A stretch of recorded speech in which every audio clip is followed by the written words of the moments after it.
Anne-Sophie Lapix est une journaliste, écrivaine et critique médiatique d'expérience. Mais malgré son excellent travail, les audiences de son journal télévisé de 20h sur France 2 sont en berne ces dernières semaines. Pour remonter dans le classement, étalonner le journal télévisé de 20h de la première chaîne, France 2 va frapper fort, selon les dernières nouvelles. En effet, il était difficile d'imaginer qu'une telle décision soit prise en toute logique. On vous explique pourquoi, en revenant avec vous sur les scores d'audience d'Anne-Sophie Lapix et de son principal concurrent, Gilles Boulot. Anne-Sophie Lapix exerce au poste de présentatrice du JT de 20h de France 2 depuis septembre 2017. Elle prenait ainsi la relève de David Pujada qui était à ce poste durant près de 16 ans. Son professionnalisme n'est pas en question, mais les audiences laissent supposer que France 2 est dans une impasse. En effet, depuis la rentrée, les téléspectateurs semblent bouder le JT de 20h d'Anne-Sophie Lapix. Les sanctions se multiplient et il apparaissait que le problème venait des invités politiques en plateau. Car, comme le soulignaient nos confrères de toute la télé, lorsque Marine Le Pen ou encore Xavier Bertrand prenaient place à l'antenne, c'était l'équivalent de 400 000 téléspectateurs qui décidaient de changer de chaîne. Il était ainsi possible de supposer qu'Anne-Sophie Lapix mette de côté les interviews politiques.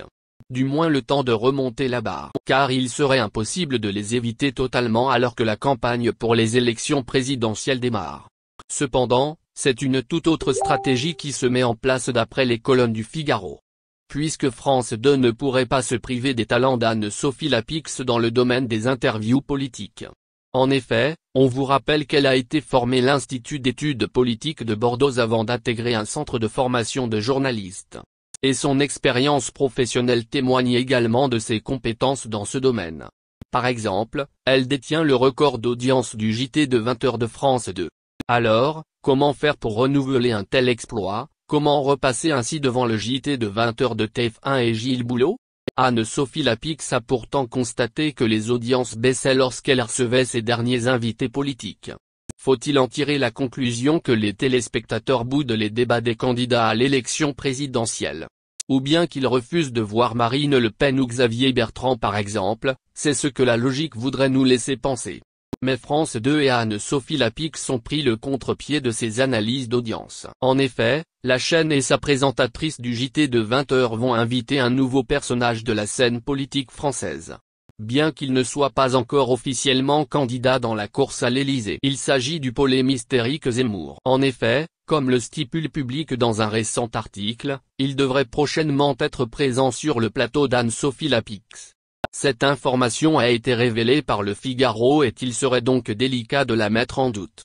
Cependant, il faut bien admettre que ce choix semble peu pertinent, ou du moins inattendu. Les audiences semblaient indiquer que les personnalités politiques ennuyaient les téléspectateurs de France 2. Mais si l'on se porte à présent sur le JT de 20h de TF1, le concurrent direct d'Anne-Sophie Lapix a récemment fait décoller ses audiences en recevant Xavier Bertrand sur son plateau. Alors, France 2 compte bien surfer sur la vague du succès de TF1.